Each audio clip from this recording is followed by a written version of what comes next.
Hello, everybody, and of course, welcome back to another episode of XtalknIsh with your boy X. And this, You already know what to do. If you are on Facebook, please make sure you like and share this broadcast. If you are on our Facebook page, please go ahead and hit that like button. If you are on YouTube, go ahead and hit that red subscribe button and go ahead and hit that notification bell so you can go ahead and be notified for shows like this one in the future.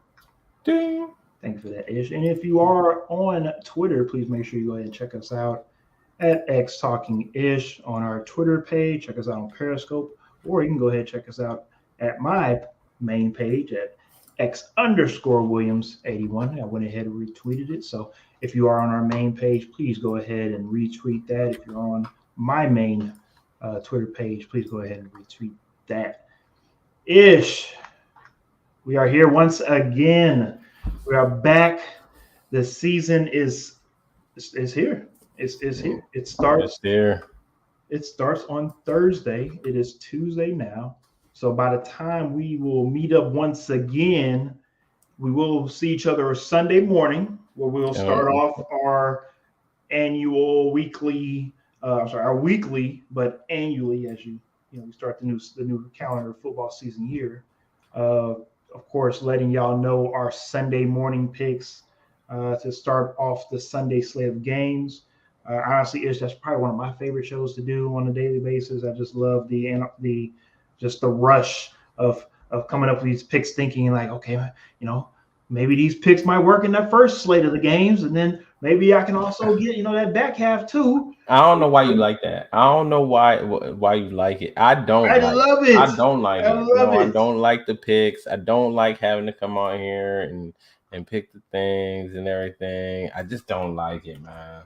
The best thing about it, honestly, is it leaves not a paper trail, but now a video trail of us being right or wrong. We're either going to look like geniuses or we're going to look like doofuses. Either way, we're going to look like a something. It's going to be on tape. So that's the main reason why I also, of course, had this segment on here so we can let the people know and also keep it on record on who we was able to pick in the beginning of the season. Now, before, of course, I start this show off, and I'm going to put the disclaimer out there. These are picks if everybody stays healthy. If everybody stays healthy from game 1 to week 18, game 17, hopefully these are the picks that we are, of course, thinking of who's if going everyone to stays healthy, get the award or, of course, win the Super Bowl or, of course, win Coach of the Year. I don't know if everyone stays healthy. I think I just picked what I could. Well, I kind of felt like health is, gut of course, feeling part what of I the felt game. would happen through the season, I guess, is kind of where I went. Well, let's be real. Health is a part of the game when it comes to how you get judged on either awards, certain individual awards, or, of course, winning it all, winning Super Bowl 57 this upcoming season. Yep. So that does play a part. We do know that some people are going to miss a couple of games here and there due to whatever. Some, unfortunately, might miss the whole season due to whatever. So, our offensive player of the year pick could get hurt week 4, and, we're going to look like an idiot when we recap the season because we assumed that person was going to be healthy throughout the season. Oh, goodness. So, with that being said, before we go ahead and get into the picks, let's get to the comment section. I also have some shout outs real quick as well. And then we'll get to the damn thing tonight on the comment section. Shout out to my boy Dominique Powell. He says, "Hey, what it do, fellas? We appreciate you." Of course, my fellow Panther fan. We'll talk about y'all shortly. Not too much, but we'll talk about y'all in a little bit. And of course, my triple OG out in the Midwest, Mr. Randy Daniels says, "Congratulations on a new house, brother. Way to make it happen. I appreciate you, Mr. Randy." It was a very long process, and I definitely thank my beautiful wife for taking care of a lot of the paperwork, making the cold calls, doing all the things necessary to help us get us into a home. So about 98% of the kudos will go to my wife. I have no problem doing all of that. At least you get a 98% away. I'm getting about 2% of that mother. Look, hey. If it wasn't for my sacrifice out here in the military, wouldn't be able to have that VA loan. So I'm gonna leave it at that. So that's my 2%. Funny. But on a serious note, Of course, we know why y'all are here. Y'all are here, of course, talk about some football. So I'm going to keep it very short and brief. Just want to give a big shout out to my boy, Mr. Sean Lee. I was able to go out to Austin this weekend to go visit my boy. Long time. I haven't seen him since about 2013 time frame. So it's been a very long time. Was able to meet him, or sorry, see him, of course, meet his wife, meet some of his fantasy football friends that he is able to meet up with on a yearly basis and do a fantasy draft in person. I was able to be there and see the setup, see how everything was ran. It was great to see my boy out here, being able to still keep in touch with all the people that he knows growing up or throughout of his time of meeting. And it was just pretty dope to see them running this fantasy football league. At the moment, he's actually on the flight back from he's left from Houston, only back to Omaha. So unfortunately, he's not able to view the show right now. But he already let me know that once he lands, of course, he will tune in. So I just want to give him a shout out. That's my boy with love, of course. And I can't wait for him to rewatch the show and let me know how he feels about the picks and all that good stuff. And we're gonna get right into it, Ish. Ish, you got anything to say? You was signing real hard. This is my least favorite show of the year. You know that. I mean, it's my least favorite. I do. That's why I love it. I just gotta make you smile from time to time. Mr. Saigon. I thought you. I need to make sure and know that my boy, Mr. Fracture Walnut, online too, because there will be a Texan sighting out here on some of these picks. I know it sounds weird because most of these picks are things that are happening to a good team. Things. Good things. To a good team, not usually to a team that's probably going to be bottom of the barrel this season. But the Texan faithful and hopeful, I see a lot of people saying, "Hey, we might sneak up on the AFC South." I'm like, okay. So I'm just, I love the hope. So they're going to the Super Bowl. That. Yeah, I bet. So they're going to the Super Bowl. Christine says, "Ish, we won't hold your picks against you." I think they will. They will. They most certainly will. All right, let's go ahead and get into the nitty gritty. Let's go ahead and get into we feel as though the hardest conference in the league, and that's the AFC. Let's go ahead and look at who we have as divisional winners in the AFC. Ish, I'll let you go first and talk a little about your picks and why you decided to take the teams that you took. In the North, I had the Baltimore Ravens winning the AFC North. I just think that they've had the talent for years now. They just have been really unfortunate with injuries and some of the situations that have been going on that aspect. But with everyone back now healthy and Lamar Jackson in a contract year, I think this is just the year that hopefully they're able to stay healthy, keep through it. And I know a lot of people talking about the Browns and what might happen when Deshaun Watson returns. A lot of people talking about the Bengals, which, I mean, rightfully so. They did make it to the Super Bowl last year. And then even as X has picked the dark horse, I think for a lot of people, the Pittsburgh Steelers. But I think people are just overlooking the talent that Baltimore has had and what they've been able to do. And some of the additions they made in the offseason, I think that they are primed and ready to win this division, not necessarily make a deep run in the playoffs, but at least win this division. So I do have Baltimore. In the South, I think a lot of people's pick, if they're not a Tennessee Titan fan, is the Indianapolis Colts, because this team has been knocking on the door for a long time. And Tennessee has been able to hold them at bay. Last year, it was a lot closer than it has been. But I think this is the year that Tennessee does make that jump. I like the quarterback that they have added there. I think he's the right kind of person to add to that room. I don't necessarily know if Matt Ryan is going to be the difference maker per se, but I think he can do enough for them to win the AFC South, because let's just be honest, it doesn't take much to win the AFC South. And then in the East, I went back and forth in the AFC East because, honestly speaking, I know everybody's picking the Buffalo Bills. I mean, it's not hard to pick the Buffalo Bills. But for me, This might be the year of the Miami Dolphins. The Miami Dolphins might actually be able to sneak away with this one. And I was really going back and forth, but then at the end of the day, my head just told me, like, nah, don't be that guy. So I am gonna go with the Buffalo Bills. I'm gonna trust what everybody's saying. Buffalo Bills, Josh Allen, maybe they're ready to take that next step. So I'm picking them. And then in the West, the surprise, the shocker, I think for a lot of people, I did not pick the Kansas City Chiefs. I think that this is the year that the Los Angeles Chargers are able to put it together. I think that they made the right additions, especially on the defensive line, adding Khalil Mack. They made the right additions in the secondary. I think every team in the West really just had a great offseason and came to put their best foot forward in the offseason and make the right additions just to compete for that division, because I think all of these teams feel like if I make it out of the AFC West, then I should be a Super Bowl contender. And I think for once, I'm not going to put the pressure on the Chiefs. I think there's always pressure on the Chiefs to win that division. I think everybody always talks about Patrick Mahomes and what they have over there. And I don't think the loss of Tyreek Hill is going to be that detrimental to this team. However, I do feel like LA has done enough to really close that gap. And last year we saw that they can compete with the Kansas City Chiefs.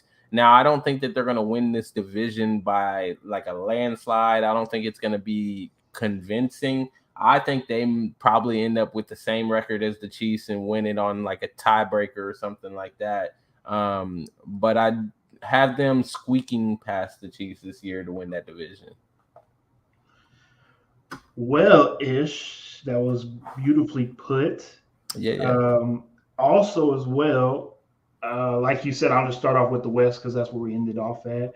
Like you said, and I want to, of course, again, give this disclaimer to everybody that doesn't know, that doesn't tune into XtalknIsh on an everyday basis. We do not see Ish. We do not see each other's picks before like an hour or two before the show starts. So we don't talk to each other about the picks. When I give my picks to Ish, when he makes the graphics, that's the first time he sees them.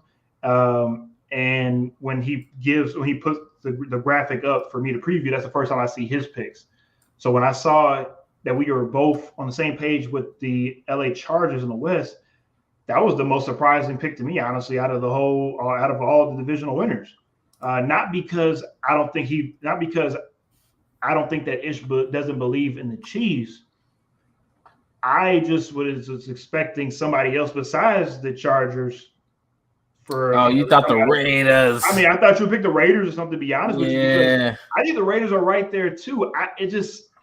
But it's something with the Raiders where it's like if something can go wrong, they will. But we saw what happened with the Raiders last year, where everything went wrong and they still made the playoffs. Man, I thought about it because, like you said, they find a way somehow, some way. And I wanted to be that guy. I know you say you want to be that guy about picking the Dolphins with the East. I wanted to be that guy and pick the Raiders. I really did. But I think the hold up the same way with the Dolphins and why you're not picking them to win the East is because it seems as though everything might be held up by one person. And we know with the Dolphins who that is. And with the Raiders, it could be their head coach, Josh McDaniels. I'm not saying he's a bad coach. I agree. I'm not saying he's a bad coach. I got you. I'm not saying he's a bad coach. I'm just saying we don't know how this fit is going to work.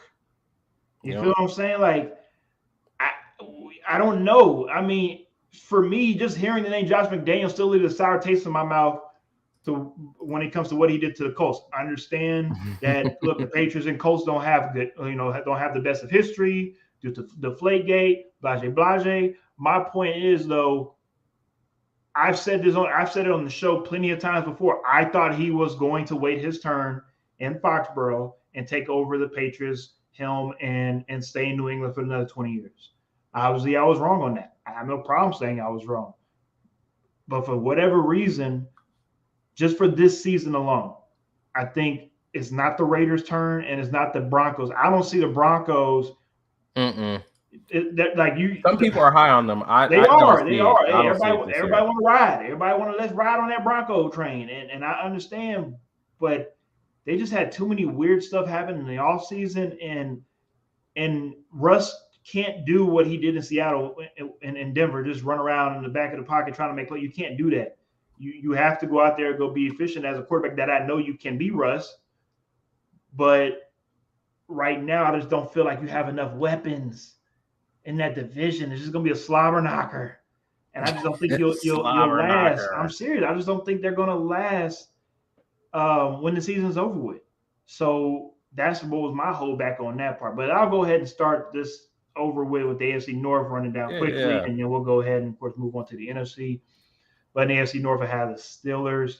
I look at that division as a little more of a physical division that is similar to the West.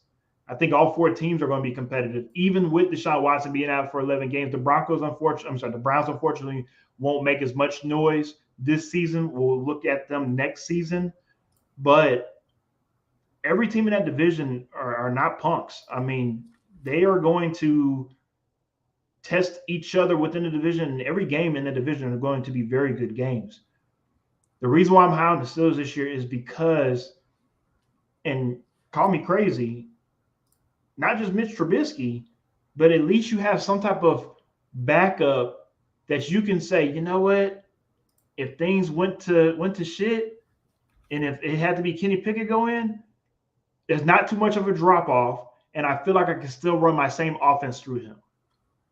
That's something that the Ravens have as well too with Huntley, and I've seen on a time and time basis with Huntley, he can come in and win games for the Ravens and still run that same offense. But I'm worried about the Lamar Jackson contract being a distraction throughout the season for the Ravens, to where if any and every little thing happened, either a minor injury, either a great historic game, either a situation off the field, whatever it is, that will prompt something about the Lamar Jackson contract that might throw this Ravens train off its tracks throughout the season. That's what I'm worried about the Ravens. The Steelers, they're playing with house money right now. I look at them as a team that has no pressure. They can go out and just go play and go back and go be that 90s version of the Steelers where you ran the ball, let the quarterback make sound decisions and win games by playing old school physical football. And I think they will be one of the surprise teams in the AFC this upcoming season. Let's go ahead and move on to the AFC South. The reason why I have the Titans, and I know Ish jokes about this, but this is just how I see it. And this division, we saw what happened with the Colts last season when they had an opportunity to make it to the playoffs, and all they had to do was just beat the Jaguars. It didn't happen. The reason why I can't pick the Colts is mainly because of just the inconsistency of the quarterbacks that are going to start week 1. From 2018, they had Andrew Luck, 2019, Jacoby Brissett, 2020, Phillip Rivers, and just last year, you had the Carson Wentz experiment. Now you bring in Matt Ryan, who I feel as though is a better quarterback than probably everybody except for Phillip Rivers. You can make an argument maybe for Andrew Luck, depending on how you look at that situation. But is Matt Ryan and the crew, will they be able to ride the ship and win 11, 12 games to win the division? It's up to them. They have to beat the Titans. And I feel as though even the Titans took a step back, they can still compete with the Colts, beat them, and still win the division. So at the moment, it's the Titans' division to lose. We'll see what happens with that division. AFC East, look, this is the Josh Allen year. This is the year for Josh Allen to redeem himself from last year with the playoff game against the Chiefs, and for him to show everybody that he is that guy. The Bills have reloaded once again, and I respect your mindset ish on maybe thinking about picking the Dolphins, but I just can't do it. I'm serious. I mean, Josh Allen. But look, first of all, What do the Bills have against the Miami Dolphins? Last season, they took them out to the back of the shed and whooped them like they stole something. For all my country folks out there, you know what I'm talking about. What I'm saying is the Bills are in the Dolphins' head right now. Until the Dolphins get over there, that hurdle right there, they've got over the Patriots hurdle. Played them week 1. We'll see what happens to that game. But until they beat the Bills, it's the Bills division to lose. And we'll go ahead and wrap it up with, of course, with the AFC West. I like Justin Herbie. I like the additions that the Chargers were able to make on the offensive side of the ball and the defensive side of the ball. And I think this is a great opportunity for head coach Brandon Staley to redeem himself from some of the silly, idiotic decision-making that he made last year on some of these fourth down plays. And I think the Chargers, I should say, will give the Chiefs a run for their money. When it comes to, I'll say here, maybe even sweeping them. Ooh. Yeah. Like I said, we'll give them a run. They're gonna split, but maybe even sweep them. I'm not saying Justin Herbert is the quarterback of the future, is gonna win 5 Super Bowls, move forward, but I'm saying he's gonna leave. He's gonna give him one. He might give him one, and this might be the season. Who knows? But he's gonna get him at least one. Hopefully, again, we've seen plenty of quarterbacks make it to a Super Bowl, make it to the big dance, and never able to make it again. Ish. So You're right. Hey, this NFL is a crazy game sometimes.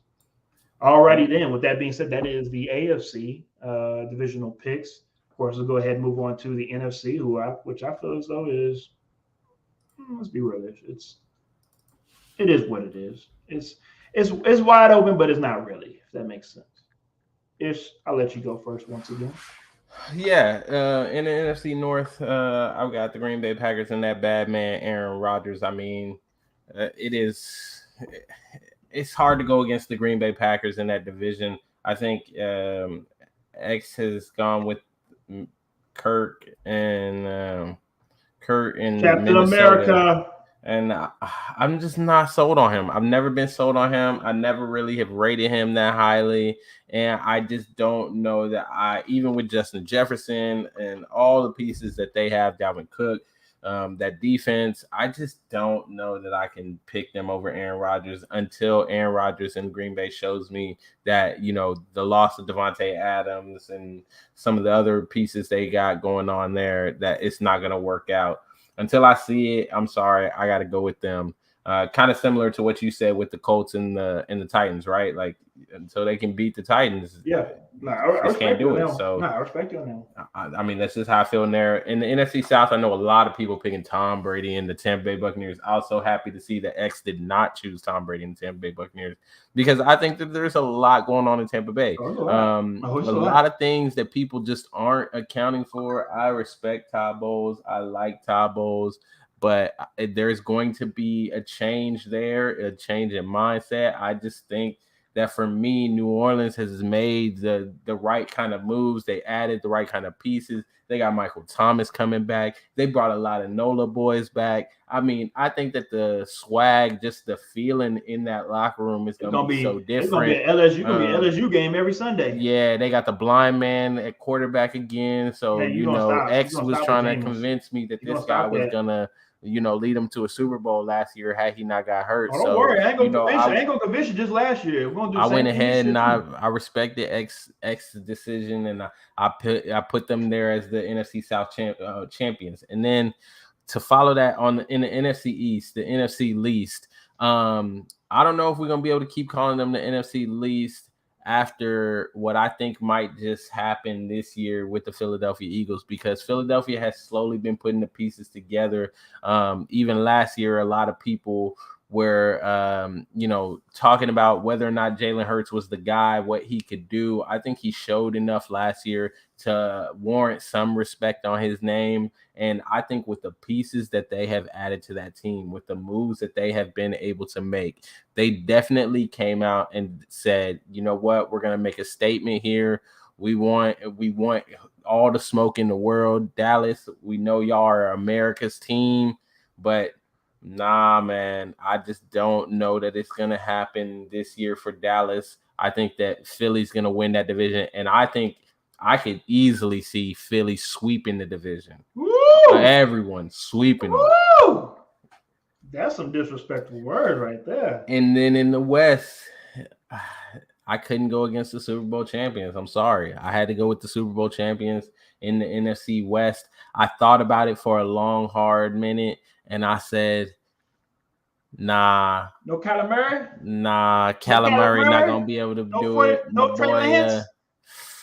No Trey Lance? No, I don't really, I rate San Francisco, but I don't rate Trey Lance like that just yet because I want to see him live and in person, in action before I just make that jump and say, because you know how I feel about San Francisco. Mm-hmm. I just don't know that they are going to be able to just continue where they left off. I don't know that, but I want to see it. I wanted to pick them.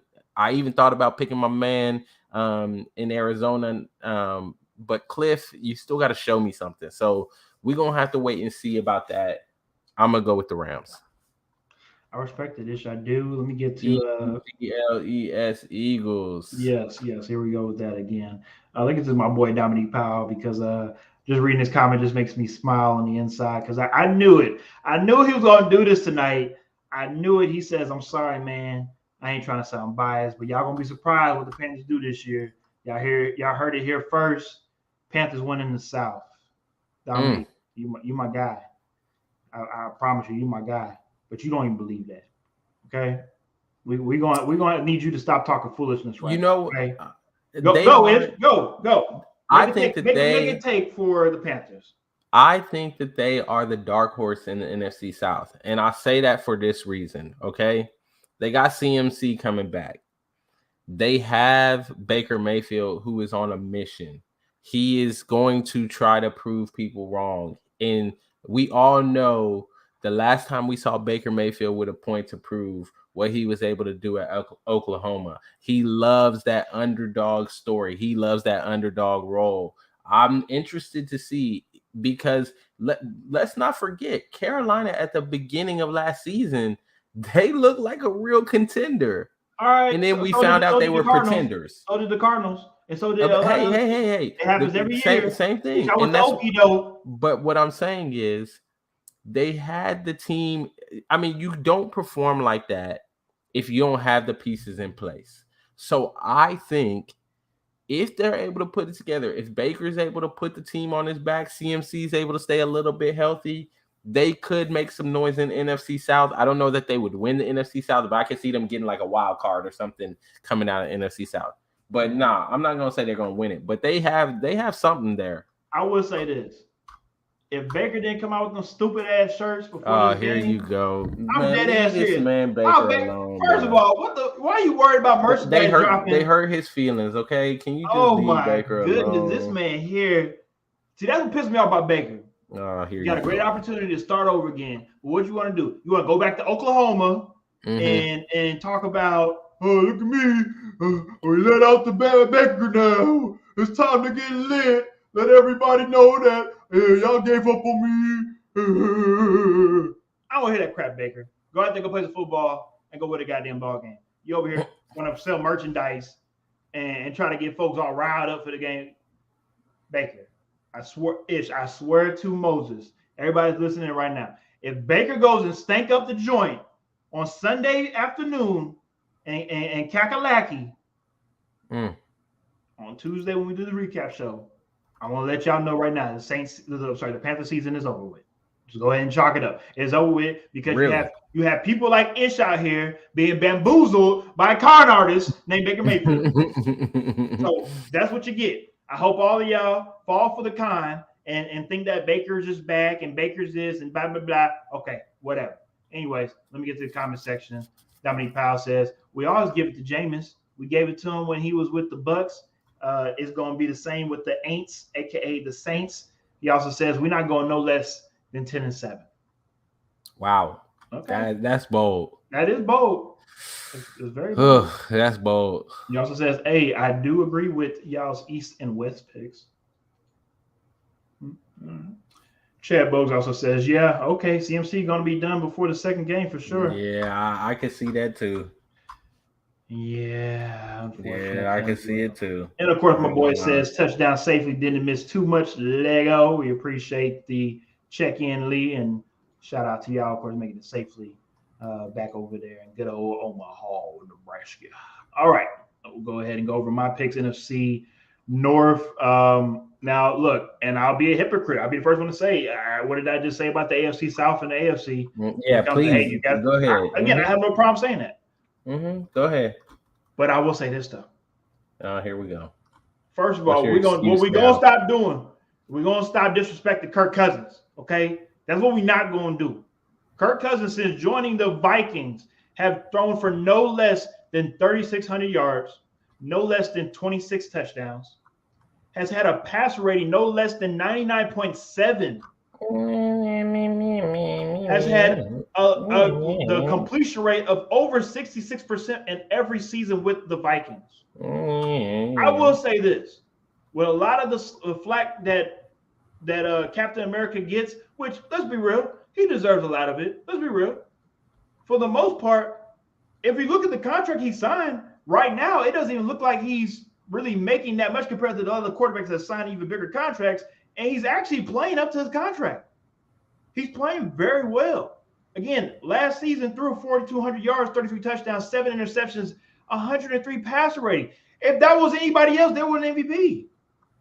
But of course, he had a guy in front of him that also, was in the same division and threw a little bit better. And that my point is that Kirk Cousins is not a bum.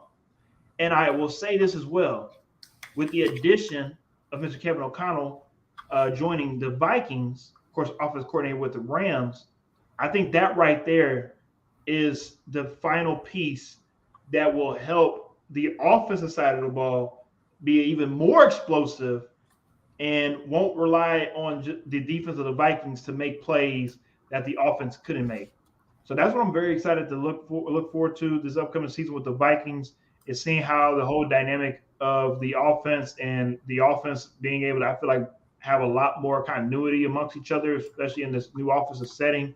I think it will translate over to the defense and help that Vikings defense play extremely well. I'll say this with the Vikings: if not now, then when? Ish, you are gonna let the Packers take the division every season? Yeah, they will. They will. Hey, and that's your take. I think the Vikings upset them this season. I have the Saints, and to be honest with you, I had the Saints before the injuries to Tom Brady's Tampa Bay line. After the injuries and things that have been going on with Tampa Bay, I just don't know if they have enough to overcome. Like, don't get me wrong. We know they were in the Super Bowl 2 years ago. We know who that bad man is behind center, but those offensive line, if Tom Brady cannot step up in the pocket and be comfortable within the pocket, he cannot play up to his Tom Brady standard. Mm-hmm. And I just don't see him being able to win this division. And that doesn't mean that he can't make it into the playoffs, and of course, make some noise. But just winning the division, I just don't see that happening this season. We move on to the NFC East. I have the Eagles. No Cowboy hate. I will say the reason why I'm saying this is because this is the second year now that I have not picked the Cowboys to win the division. Last season, Ish did that. I picked the Washington Commanders, and that was a stupid decision by me, not looking back on it. But this season, I'm not picking them. I'm not picking them because I hate them. I'm not picking them. I'm not picking them because the Eagles, I feel, are a much better complete team. And you hate the Cowboys. Well, I mean, they're cool. But again, overall, I think the Eagles seriously though have a much better complete team. They are going to be, if offense goes correctly, an electric offense to watch with the addition of the course of wide receivers. And also the running game, I think, will be fascinating to watch with Jalen Hurts back there as well. They led or top 3 in last year when it comes to rushing, and I think the Eagles just have a lot of weapons. And then of course on the defensive side of the ball, and it's not just Jordan Davis, but of course Mr. Nakobe Dean, Those additions on the defensive side of the ball with the Eagles, I think, man, look, one thing the Eagles do, not just draft well, but they also make additions in the offseason as well to help solidify the team. And of course, adding Mr. Gardner Johnson from the Saints, I think again that just puts the Eagles that much closer to a conference championship game appearance. Okay. And of course, in the West, I wanted to go Niners, but I feel like the Niners played that much better when they're the underdog. I think if, and again, this is if all things go right. Yep. Because what I'm saying is I'm worried about Matt Stafford's elbow. There have been a lot of talks this offseason about how his elbow is not getting better. And that's a problem. The reason why is because he is an aging quarterback, and an elbow is something that can just get nicked on, just at a random time, at a random play, to where it could be one of those, it could be a little quick shove, but because of the way that his arm flailed back, that could be the season-ending injury for Matt Stafford. And then all of a sudden, the Rams are a shell of themselves now because they will not look the same with Matt Stafford not behind center. So again, this is if everything goes right. The way I look at the 49ers, I mean, if Trey Lance struggles, you can go back to Jimmy G. I'm not looking at it as a big drop off. I'm looking at it like they're able to just plug and play and just keep on moving. And for the long haul, I wouldn't be surprised at all if I see the 49ers trip up the Rams in the postseason and find a way to make it to the Super Bowl. Because that's just how football is sometimes. But for the division for this upcoming season, if everything goes right with the pieces they have coming, with the pieces they have, pieces they brought in as well, it's hard for me to go against the LA Rams. Okay. All righty then. That was, of course, the divisional picks. At the moment, we were going to, of course, have the playoff picks, but we don't have them at the moment. We're going to actually. We don't have the graphics. We do have the picks, but we don't have the graphics. So we are going to, of course, let everybody know who we have, and then, of course, we'll release the graphics on our social media pages. So you can go ahead and tune in on our social media pages to look at the playoff graphic as well. Ish, would you like to start that one? Yeah, I'll go ahead and start. So in the AFC, I've got the 4-5 matchup. I've got the Baltimore Ravens playing the Kansas City Chiefs. Number 4, the Baltimore Ravens. Number 5, the Kansas City Chiefs. In that, I have the Chiefs making it to the next round where they will be playing. Hold on, give me 1 second.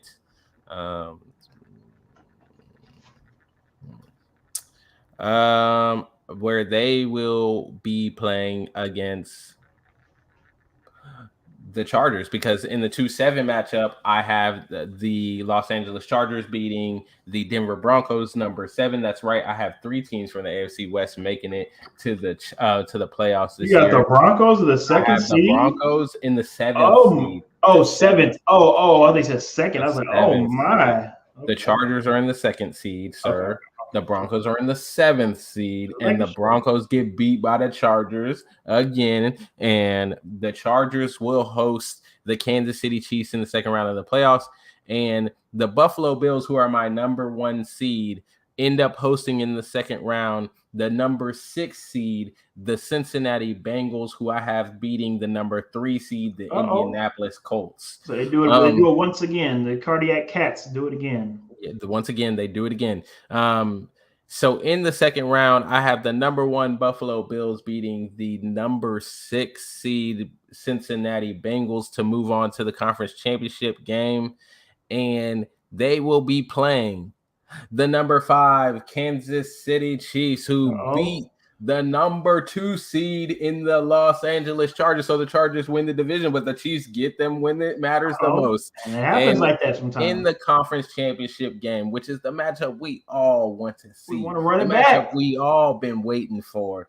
That rematch where we want to run it back and say, hey, if we had the ball, we would have had a chance. Yep. I have Josh Allen and the Buffalo Bills Uh-oh. finally getting over that hump and beating the Kansas City Chiefs in the conference championship game to have the Buffalo Bills represent the AFC in the Super Bowl. And on the NFC side. Now, it's a quick question before you start the NFC. Go ahead. Does that AFC conference championship game go to overtime?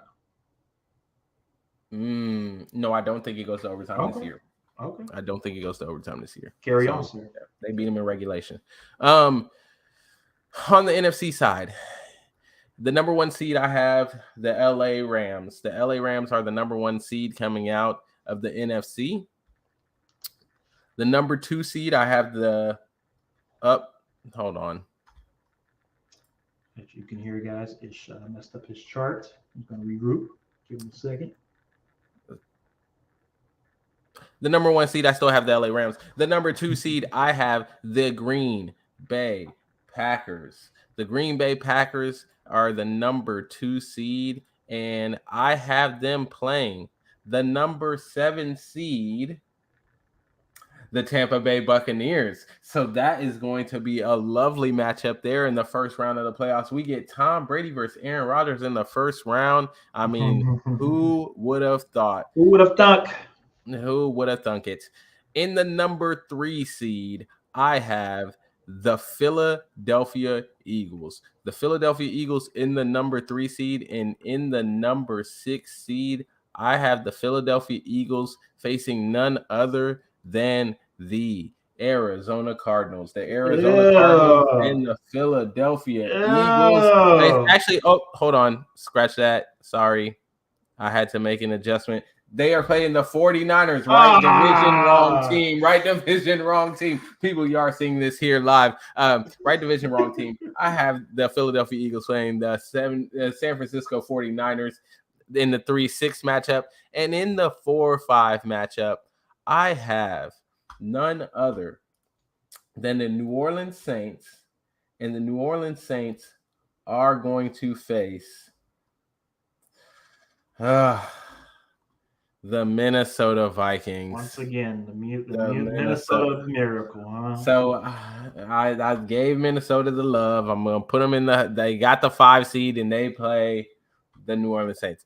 And in the second round, I have the number 1 LA Rams facing.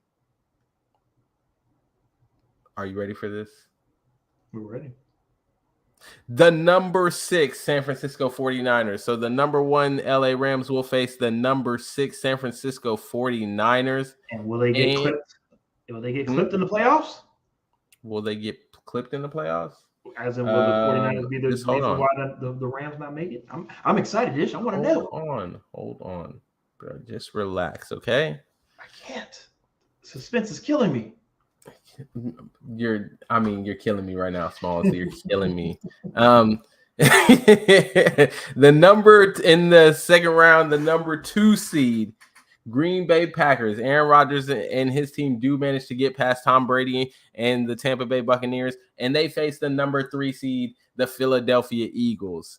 Okay, in the NFC Championship game, I have the San Francisco 49ers beating the number 1 LA Rams to make it to the NFC Championship game, and they will face the number 3 seed, the Philadelphia Eagles, who somehow managed to make it out of Lambeau Field into the conference championship game. Aaron Rodgers gets tripped up once again. San Francisco 49ers, and coming out of the NFC, I have the Philadelphia Eagles. Wow. The Philadelphia Eagles make it all the way through the NFC to face off against the number 1 Buffalo Bills. How much did Christine pay you to say that? She didn't pay me anything. She did not pay me anything. I really like what Philly has been able to do. I think that the road kind of lines up in a good spot for them. I think that they're able to grind it out against some of these teams in these matchups, and I think that they're going to make it through. I mean, they play the NFC least, so it gives them a good road, and I just think that, it's going to line up for Philly. They have all the right pieces in place. Jalen Hurts understands his assignments. I like Philly this year. I can't help it. I like Philly this year. Okay, and so the Super Bowl, if Ish likes Philly, then that means Philly ain't making it to the Super Bowl. That's what that means. No, that's not what that means. And in the Super Bowl, I have Josh Allen against the Philadelphia Eagles and Jalen Hurts. And the Philadelphia Eagles come out with the upset and beat the Buffalo Bills. And the Philadelphia Eagles win the Super Bowl this year against all the odds, all the naysayers, everything that's going on in this world. The Philadelphia Eagles somehow make it out of the NFC least and win the Super Bowl. There you go, X. I know that's a tough one to follow. It is, because I thought I was going to have some wild picks, but wow, I'm impressed. Yeah. You're going to be very wrong on some of these picks, but I respect you for sticking that neck out there and trying a little some. Wow, I'm shocked. I'm pretty sure if you're tuning in, let us know how you feel about Ish's picks. Let me know. Dominic Powell, he said he's laughing. I don't know if he's laughing at the picks or he's laughing just in general. He's laughing at. I mean, I chose to go off the beaten path this year. I did, because last year, especially what we saw last season. Yeah, last season. Yeah, I think last year we were pretty standard. We went with like a lot of favorites going in. This year, I decided, man, let me just kind of go out and see. And I just have a good feeling about Philly this year. I think that they're going to be able to make some noise. Dominic Powell says not too bad though. Philly is going to be raw. Yeah. Christine Robichaux looks like she's excited for this upcoming season. Hey, I'm high on Philly too. I might not be that high, but I respect it though. Let me get to my AFC picks right quick. And the number 1 seed, I have the Buffalo Bills. Number 2 seed, the Chargers. 3 seed, the Titans. Number 4 seed, I have the Steelers. Number 5 seed, the Bengals. Number 6, the Chiefs. And number 7 seed, those pesky Indianapolis Colts. The first round matchup, I have the Bengals. I have the Bengals beating the Steelers. I have the Chiefs beating the Titans. And I have the Chargers beating the Colts. And the second round, I have the Bills over the Chiefs. And then the Chargers over the Bengals. And then that will leave us with the AFC Championship game, the Chargers and the Bills. And I have Mr. Justin Herbert making his first Super Bowl appearance with the LA Chargers. Looks like we're in agreement when it comes to the Bills making the AFC Championship game. Just seems as though either with my pick or your pick, seems as though they will be coming up short once again. It seems as though it's a Buffalo thing. Unfortunately, maybe one of these years they will get one, but it seems as though for both of us, they're going to come up short once again. Yep. In the NFC side, I have the number 1 seed. Pretty much, we're in agreement on all the teams. Just different rankings when it comes to the Vikings and the Packers. I have those flipped. I have the Vikings at number 2 seed and the Packers at number 5 seed. So the number 1 seed, I have the Rams. Number 2, the Vikings. Number 3, the Eagles. Number 4, the Saints. Number 5, the Packers. Number 6, the 49ers. And number 7, the Bucks. My apologies. Look, if we saw what happened with the Niners just last year, all you got to do is just get in the tournament. You get in a tournament and you win one game, and all of a sudden you win another game, and you just never know. So I definitely respect how you feel about the Niners' path and what they can do to maybe sneak in there and make a run at it.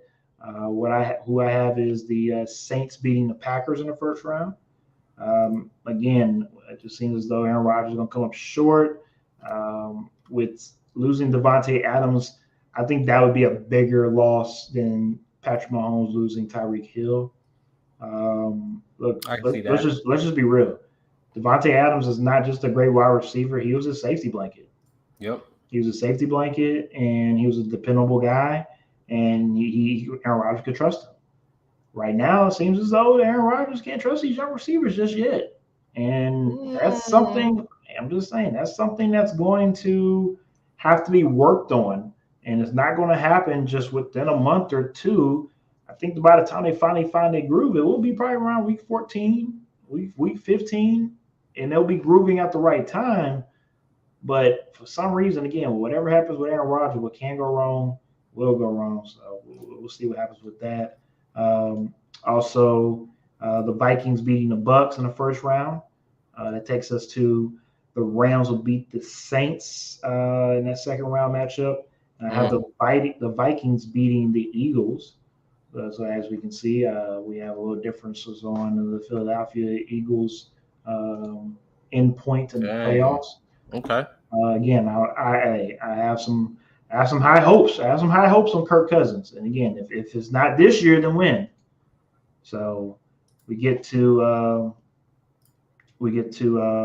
the NFC Conference Championship game, and I have the Rams playing against the Vikings, and I think the Rams do it once again.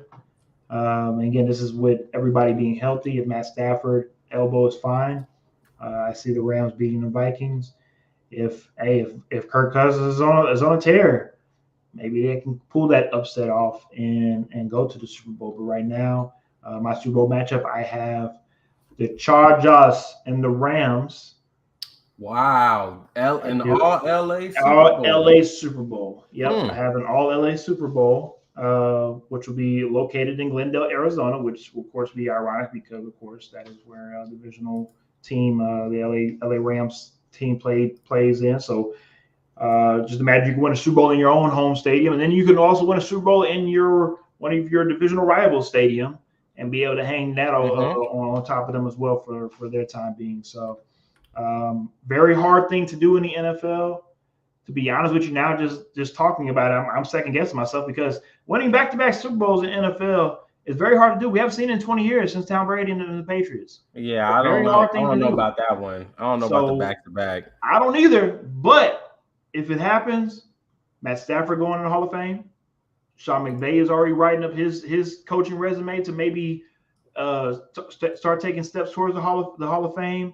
And Aaron Donald, that's already done with last year. But again, you get you back to back, and you can walk out of the NFL, a proven winner, and people will remember you in those two Super Bowls. And Matthew Stafford can be our generation John Elway. Yeah.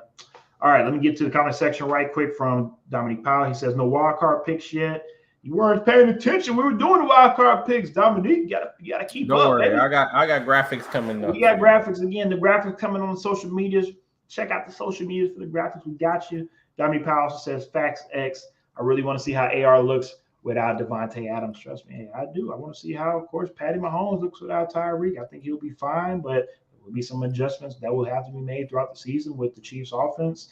Overall, this is for Patty to show how he is a real quarterback. He needs to dink and dunk sometimes and take what they give you, and then, of course, find the guy that's running that beautiful post route all wide open because you read through your progression and just doing what you need to do instead of running around the backfield and say, oh, shit, there goes Tyreek, and all of a sudden Tyreek saves you. And that offense might not be there right now. And we've seen it time and time again. It's happened. But with that being said, again, let's go ahead and finish tonight up with our remaining picks. We have, of course, NFL Offensive Rookie of the Year, NFL Defensive Rookie of the Year, NFL MVP, NFL Offensive Player of the Year, NFL Defensive Player of the Year, NFL Comeback Player of the Year, and also we'll wrap it up with NFL Coach of the Year. So let's go ahead and get to the first one. The NFL Offensive Rookie of the Year. Myself and Ish have our picks already. We're already together. We're just going to have them displayed. So, of course, I'll let Ish go first, and we'll discuss our picks for each award. Yeah, so my Offensive Rookie of the Year is going to be Damian Pierce. The reason why I'm giving it to Damian Pierce is I've been watching this man pretty much since he's been drafted. He is a man-child. He is a beast. He is in the perfect place because I think the Texans are going to have to lean on him mighty heavy. He's going to be that guy. He's going to be the lead back. And, to win Offensive Rookie of the Year, you need the numbers. And I'm going to tell you right now, this man's probably going to have the numbers. A lot of people might look at Breece Hall in New York and say, oh, well, why not him? He was drafted really high. He's the best back coming out. I don't think the situation is the same for him. I don't know that he's necessarily going to be leaned on the same way. He does have Michael Carter there as a backup, which they can possibly split touches. We don't know what that looks like, but we know here in Houston, Damian Pierce is the guy. Like they got rid of Marlon Mack for a reason. Even with Burkhead, I just don't know that Burkhead's going to get as many carries or even spell him as much out of the backfield. Just watching the preseason games and seeing how much they lean on him, I think he's going to have the numbers and the touches to win. No, I definitely respect your take. I was a little surprised when you brought him up because of just other names out here, of course, starting with quarterbacks. I think Damian Pierce is a guy that's going to be slept on in the national setting when it comes to people just, going off of the Patriots, the Steelers, the Cowboys. But for a team like the Texans who are trying to, of course, piece back the franchise and get it back to where it needs to be, it seems as though right now they have a hopeful, solid piece that can be added amongst the rest of the team to try to get it back to where it needs to be in the next 2 to 3 years. A lot of Texan fans, from what I see, are very high on Davis Mills. There are a couple of people that say, hey, he might not be the guy, but for the most part, it seems as though they're rocking with him. You have Damian Pierce, of course, unfortunately, with the news with John Mechie. He's supposed to be a guy that, of course, going to add on some more offensive firepower to the offense, but we'll see. Of course, we'll see him next season going through his leukemia treatments. So with the Texans, again, like I joked about earlier in the show, but I'm being serious when it comes to it might be a bad season, but there will be some bright spots amongst the season. There will be some things that, some glimpses of, I wouldn't say greatness, but great plays and great moments. Moments that you can take moving on into the next seasons to be able to build upon and try to, again, establish something than the ugly stain that the Texans have had the last couple of seasons. All right, my pick is, I'll keep it short and sweet, Mr. George Pickens, wide receiver from the Steelers. The reason why I'm picking him, I know it's an interesting one. The reason why I say this, besides me, of course, we're up in the wide receiver crew out here in these streets. He's going to have opportunities to catch the ball. It seems as though that no matter who the quarterback is, either Mitch or Kenny Pickett, they trust him. And I could be wrong, but if you are watching him, the way that he attacks these DBs when it comes to pushing them off his feet, he might get in some of these DBs' heads before he even catches a ball. So it wouldn't surprise me at all if by week 7, week 8, he could be leading rookie receivers in yardage. So I'm going to look out for Mr. Pickens. I agree with you, though, Ish. Look, getting a running back is a solid choice, either Damian Pierce or Breece Hall. Getting your quarterback, obviously a guy that's going to touch the ball every offensive play. But I'm looking out for a guy like Mr. George Pickens. He's reminding me of a guy that's like Jordan Jefferson, Mr. Jamar Chase, that came in and felt slighted and feel as though they have something to prove. All right, I can see it. Yeah, let's go ahead and move on to the NFL Defensive Rookie of the Year. I'll start off first, mainly because I need Ish's help saying his last name. Of course, Kansas City Chiefs defensive end, Mr. George Karlaftis. Karlaftis. I love the name, and I also love his defensive tenacity. Oh my gosh! I love his defensive tenacity on that Chiefs line, and I honestly feel like he can be like the young version of a Jared Allen. Of course, a lot of people forget Jared Allen started off with the Chiefs, ended up finishing his career off with the Vikings, and when Jared Allen was there, I mean, he was a man child, but just like Mr. Karlaftis. But I feel as though the difference between Karlaftis and Mr. Allen is that he can play inside out. I've seen him be able to bull rush interior linemen and make them look like children. I'm excited to watch this guy play. Lee is very, very high on this guy. And he looks good. And I'm impressed by what I'm seeing. I love your pick, honestly, Ish, and I'll throw it to you on that one. Yeah, for me, Nakobe Dean. I mean, obviously, with me having the Eagles going all the way to the Super Bowl and winning have some type of award winner on that team. Yeah, there's got to be some sort of awards on that team. There's got to be some sort of difference makers, playmakers, and I think Nakobe Dean's the right guy in the right place. I mean, we heard how highly they spoke of him coming out of Georgia, and how he was that leader. He was the guy, that made things go, the coach on the field, and I think he fell in the right spot. To Philadelphia, that's what they need, and I mean, what can I say? I respect it. Again, you have them going all the way to Super Bowl, and it's gonna have to be somebody on that team. Somebody's got to do it, right? Show up, and who knows? Maybe Nakobe Dean could be that linebacker for the future for them for the next 10+ years. We saw that with Brandon Graham. He was that cornerstone linebacker for the Eagles for years. It seems as though, again, with the Eagles, they're always going to have somebody on the defensive side that's going to pick up the leadership. Of course, we saw it in the safety position with Mr. Brian Dawkins, aka Mr. Weapon X. So maybe this is the passing of the torch. Dominique Powell says, hey, I like that Nakobe Dean pick. Hey, I like it as well, and I'm mad at that at all. All right, the NFL MVP award. Ish, go ahead, start it off. Yeah, for me, obviously, once again, I've got the Buffalo Bills making it all the way to the Super Bowl. Somebody's got to get there. Somebody's got to take them there. There's got to be some sort of recognition for players making it there. And we know that this award is pretty much a quarterback award. So I don't think Jalen Hurts will have the kind of numbers to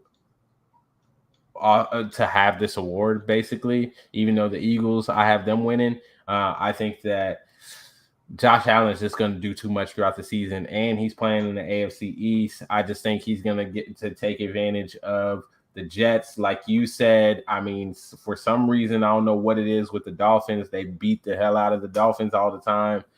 So I just think he's going to have the numbers. It's a quarterback award. Josh Allen's going to be the MVP. I respect that take. It's a safe take. There's nothing wrong with that. Yeah, very safe. A lot of people feel as though it could be Josh Allen, and it should be Josh Allen, especially with, again, reloading on offense for them. I'm going with the pick that is not sexy, and most people probably laugh at it when they look at this and say, X, are you serious? Yeah, look, Dominique. Oh, my God. Again, I'm very serious with the pick. Oh, man. I expect Jameis some sort of eye surgery. I expect Jameis to have a great offensive bounce back season. And again, I could have picked him for comeback player of the year as well too. Oh my gosh! And I expect Jameis with the additions back on offense, like you talked about with Michael Thomas, and a healthy Kamara. You don't have to worry about being suspended this upcoming season because of stuff off the field. You have a Mr. Chris Olave from Ohio State. This offense from the Saints is something that is going to be interesting to watch because they have a lot of firepower. And you can joke around all you want to about Jameis, but sooner or later, we're going to have to – Jameis is going to be the one who's going to have to knock this negative connotation regarding the interception of Mr. 30 for 30. And this will be the season that he does it. He's going to shock a lot of people. He might – again, it might not be the sexy pick, but I'll be the first one here on XtalknIsh to say I believe in Jameis. And when Jameis makes y'all a believer, y'all make sure y'all come back to XtalknIsh and y'all say, you know what, X, you was right. And I'll say, you know what, I'm not even gonna make fun of y'all or anything like that because I know y'all don't know no better. I know y'all don't, and it's okay. That's why I'm here to teach you the way to help you come into the world of football. That's what I'm here for. I love everyone. Y'all are my family. And I just want to teach y'all the way. That is all I want to do. Okay. And as well, we have Mr. GT out here in the YouTube streets. It says no Justin Herbert for nomination for MVP. Don't worry, Ish. Don't worry, Greg. We'll get to that soon. Christine also says Ish's Eagles picks doesn't look so crazy now. Yeah, it don't look crazy now. Okay, whatever y'all say. Again, y'all can disrespect James all you want to. We got X out here picking James Winston. We'll see by when the season's over. We'll see what happens. Greg also says Jameis also has Jarvis Landry as well. He has a lot of weapons. He does. No disrespect to Jarvis. Let's be real. He towards the end of his career. I don't really look at him as too much of a weapon. I look at him as a guy as a solid piece that will help out that offense moving forward, especially with his veteran presence. All right, let's go ahead and finish up these awards so we can go ahead and get y'all out of here for the night. Mm-hmm. NFL Offensive Player of the Year. Again, difference between MVP, Offensive Player of the Year, and of course MVP are two different things. And of course, appreciate that, Greg, for the segue. I have Mr. Justin Herbert for Offensive Player of the Year, and Ish. No, it's going to Josh Allen again. He's going to sweep it. Josh is sweeping it all, seems as though. He's sweeping it. And it happens, but that's what like is going to happen with Mr. Josh Allen. Like he's going to have a hell of a year, and he's going to do what he's going to do on that NFL awards, and just keep on going to the podium. Just keep sweeping those awards. Yeah, just keep sweeping it. I think he's sweeping it. I will say this though, before we move on to the Defense Player of the Year, back to the MVP.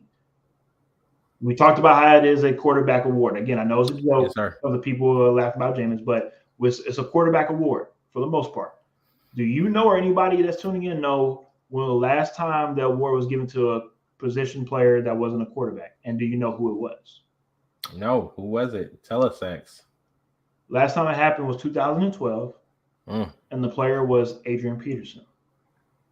So as we see, again, 2012. 2012. So pretty much over a decade now, or on par with a decade, when it comes to last time a player besides a quarterback got the MVP award. So again, it might sound crazy that I'm picking who I'm picking, but at least I have one of maybe 10 possibilities of that position player to win that I guess award. When you say it like that, it's not so crazy. That's all. Anyways, NFL Defensive Player of the Year Ish.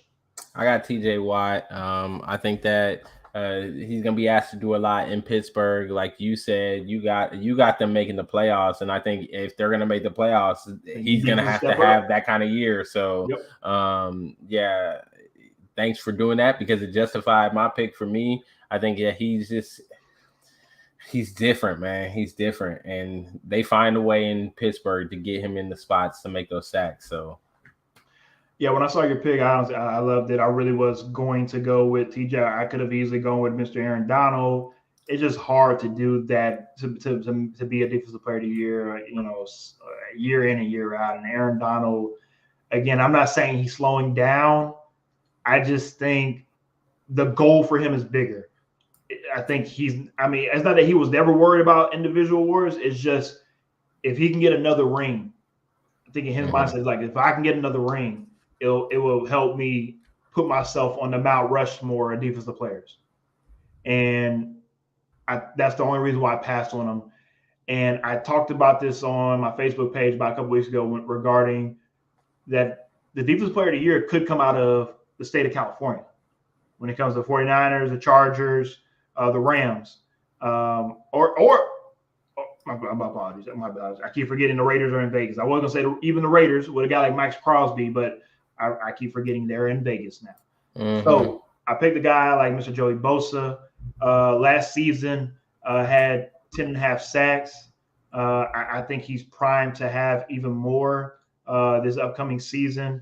We talked about Ish. You talked about how you have the Eagles, of course, going to the Super Bowl. So you have to have somebody winning an award. I have the Chargers in the Super Bowl. And, of course, the reason why you make Super Bowl is because you have a badass defensive line as well. And Joey Bosa and crew is going to have to step up to help out Justin Herbert as well on the offensive side of the ball. I have Joey Bosa winning Defensive Player of the Year. Let's get to the comment section right quick. Greg says, I love that TJ Watt pick, Ish. Also, and I love this question, Ish. Greg and Ish. I love this question because, yes, Michael Parsons was definitely in the running. And Greg asked, could Michael Parsons be worthy of a candidate for Defensive Player of the Year? He could have been a worthy candidate last goddamn season. Yeah, yes, he really could have. Yes, he is a candidate. But here's my thing with Micah. I am worried too much about how recklessly he sometimes play out there on the field. He is somebody that he just reminds me of somebody that's like a bigger player that's playing Pee Wee football, and he just out there slaying these kids.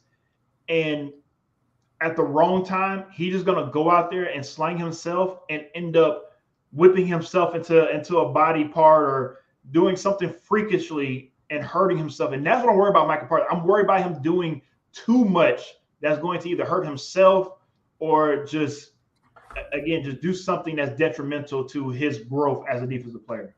I think for me, one of the things about these awards is if your team doesn't really do well enough, it makes it harder for you to win the awards. You have to stand out that much more. And I don't know how I feel about Dallas right now. And as a result, I don't know if Michael Parsons is going to have the kind of push that he'll need to win this award, especially when you're going to have people like TJ Watt, Bosa, Miles Aaron Garrett, Donald, I Miles mean, Garrett. I mean, you've got all these other guys that are going to be on these teams that I feel like that are going to be competing for these playoff spots. And I just don't know that I'm sold on Dallas really being there right now. So that's the only thing for me with Michael Parsons that I was concerned about. Also, I think that they rely so heavily on him that I'm praying no injuries on anyone. That's what I'm worried about. But that's the kind of thing that's kind of scares me with Michael Parsons is it's like running a running back into the ground. That's what I'm worried about with him.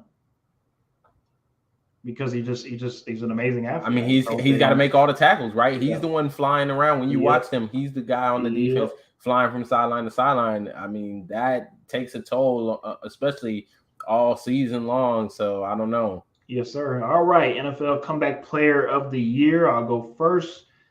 To be honest with you, I feel like this award, this award is for Mr. Christian McCaffrey to lose. I mean, he's been out for years now, it seems as though, and I hope Mr. Dominique Powell is still tuning in because, yes, I was joking on the Panthers, but I'm also in agreement when it comes to the Panthers have some pieces. I feel as though that they can go 7-10, 8-9. I don't see them having a winning record, but I see them playing well enough to where McCaffrey can get back to his 80 catches and being able to come out of the backfield and make linebackers look silly. If Christian McCaffrey can at least play 15 games, again, this award is for him to lose. That's how I look at it. Yeah, so you're banking on him playing. You're banking on him being healthy a majority of the year. I mean, there's so many things you're banking on here that I just silly. I thought about him and I was like, yeah, I don't know that you're gonna make it through the year, so I can't necessarily pick you. But I can go with Mr. Michael Thomas. I think that he's in the right spot. You already alluded to it.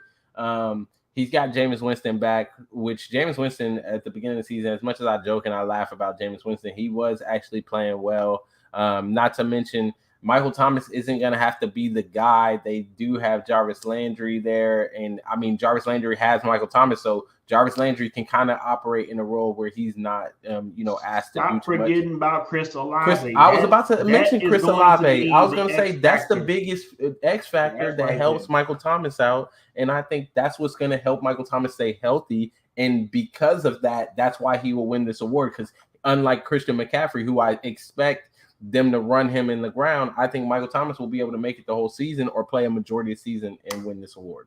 Dominique says, put it like this: if C-Mac plays 15 games, you see what you started. I ain't gonna lie, I have the pullback on now. I'm like, all right, my bad. I'm hyping up these Panther fans a little too much. Talking about going 10-7. Jesus, you know how hard it is to win 10 games in the season. Here you go. You know how hard it is. And you think Matt Rule's gonna pull 10 games out his ass? No. He's not, okay? He's not going to. I'm sorry. It ain't happening this season. Get you a new coach, and maybe we can discuss going 10-7 this upcoming season. And to finish it up, segue right into NFL Coach of the Year. Ish, I'll let you start it off. Yeah, for me, it's John Harbaugh. I think he's going to have that bounce back year. They're going to win the AFC North. Finally, they're going to have enough people healthy. And I think that the league is just going to recognize, the job that he's able to do there in Baltimore. And I mean, let's be honest, he did a wonderful job last year. They were 8-9 last year with the team that was decimated by injuries. He really had an argument for it last year as well. So I think that this year, the league's going to give it to him because they are going to play well enough to win that division. And, I don't like some of these other picks. Like last year, I didn't think Vrabel should have won it, but it went to Vrabel anyway. So, yeah. So it's funny you bring it up because when it comes to this award, compared to of course, NFL MVP when it comes to being a quarterback, and it seems as though that award usually goes to quarterbacks. When it comes to Coach of the Year, it seems as though, of course, over the last, and I'll just say the last 5 to 7 seasons, first things first is you have to have, of course, obviously a winning record. So, John Harbaugh, hopefully he'll have to have that winning record. And the coach that had a record with less than 12 games that have won, which was Mr. Kevin Stefanski with the Browns a couple years ago. You also had Sean McVay, 2017 with the Rams. You also have Bruce Arians, who won 11 games with the Cardinals 2014. So we're obviously looking for a coach that's probably going to win a lot of games and hopefully put your team in playoff position. I think Harbaugh fits that mode, and I respect why you picked the Ravens, but I don't see them winning enough games for Harbaugh to be in the mix. And then the real question resides in the offseason. Now we're talking about contract dispute with Lamar Jackson, and was it Lamar's team or was it because of John Harbaugh and what he's able to do on that coaching staff to be able to put everybody in position to be successful? So you're just being messy. It's a part of the NFL. But anyways, I have Mr. Brandon Staley, again, the team that I hope will make it to the Super Bowl. Again, a team that's going to win over 11, 12 games. I think Mr. Brandon Staley makes up for those silly bonehead decisions last season with some of these fourth down wannabe conversions. So with that being said, I have Brandon Staley winning next year or this upcoming season's Coach of the Year. Let's wrap it up with this last comment from Greg. He says the Ravens are going to win the AFC North. Please unpack that more-ish. Well, he'll unpack it when you go back and go rewatch the show, because he already talked about that, and we have to wrap it up tonight because we are definitely past our limit for tonight. Appreciate you as always for tuning in. Oh my gosh. We appreciate y'all. But before we do leave, if we're live, none of this is scripted. So I want to throw you a curveball. NFL season starts on Thursday, everybody. We have the home opener, Rams versus Bills. Everybody, I want y'all to let us know who you got in the season opener. Let us know in the comments. Ish, I'm going to throw it to you. Who do you have this Thursday night? Man, I hate you for doing this. I'm going to say the Bills. Okay. They're gonna set the tone early in the season, making it to the Super Bowl with my prediction. They're gonna beat the Rams. I hate to agree with you, but yeah, I think the Bills come in with a business-like mindset in this Week 1 matchup. You also have, of course, Von Miller coming back playing against his old team that he just won a Super Bowl with. Yeah. And call me crazy, but I think I'm like Greg. I think the Bills win by more than 10 points. I got the Bills coming in there and putting a stank taste in their mouth after the Rams get serenaded with Super Bowl love. Of course, we saw they got their rings recently, but I have the Bills that game. For whatever reason, I'll take the Bills on that one. So Dominique also says might be high scoring though, about 30 to 27. Oh, it's definitely gonna be high scoring. That's definitely gonna happen. We ain't gotta worry about no point. I think you're right. You ain't gonna have to worry about points. Alrighty, then once again, we appreciate y'all as always. We appreciate the podcast. We are ever so closely to 4,000 streams. Please help us get there. If you're listening in, please share. Make sure that everybody else listen to XtalknIsh because this is a great show. We keep you updated every week on the NFL, and we make jokes, we laugh, we smile, we cry. We make crazy picks. We make crazy picks, but they legit. And we're glad to be back. Regular season is back-ish. Every week again, we'll be here recapping the NFL. On Sunday, we'll do our of course live show of the picks for every upcoming game for Sunday and Monday. Then, of course, Tuesday, we wrap up the NFL week. And that's the rundown for this upcoming season. My studio will be changing soon, so I won't have the same backdrop. So just bear with me, everybody. I'll be moving, and I'll be having to do some changes around with my studio. But for the most part, we'll be here. If y'all I'll need still us, have the same backdrop. you will. But we'll change up a little bit. We'll put a little Chiefs red back there, a little something. No. Anyways, but for the most part, we appreciate y'all as always. Ish. See you on Sunday morning. Back once again at XtalknIsh. See y'all next week. Thank you.